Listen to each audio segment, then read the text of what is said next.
Assalomu alaykum, yaxshimisizlar, tinchmisizlar, uzoqqa yurgan bolalarim, nevaralarim, charchamayapsizlarmi? Mana yana ana shunday ob-havo bo'lib qoldi. Qarang, qanday bulut qap-qarang, mana soat 10 bo'ldi, mana qap-qarang, shamolni qarang. Bitib keldi, ehtiyot bo'linglar, yo'llarga ko'p yurmanglar, ko'chalarga chiqmanglar, ariqlarda, kanallardan yurmanglar, sel kelib qolishi mumkin. Mana o'zi mana yoqda boshlar, qarang, mana mana ehtiyot bo'linglar, mana qarang. Tog'lar ko'rinmaydi, mana.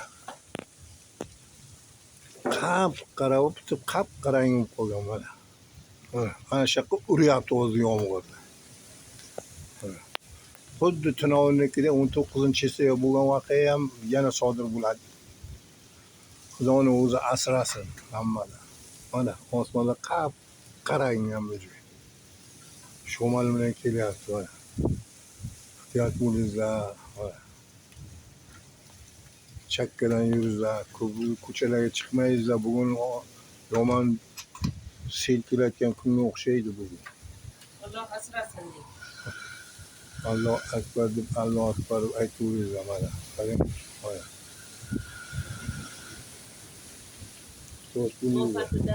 Fatidan Islom Xudo o'zi asrasin.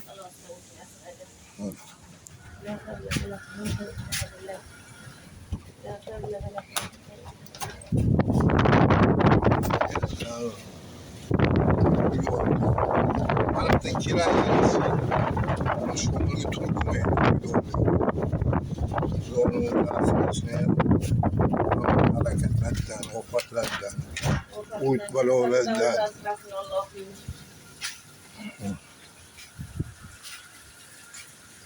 Ana shu yoqqa yana shunday bo'ldi. Mana hayda qarang.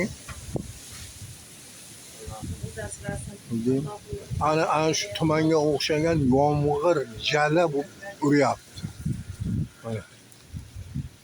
Ballar ko'chaga qo'ymanglar. Mana. Mayli, sog' bo'linglar, salomat bo'linglar.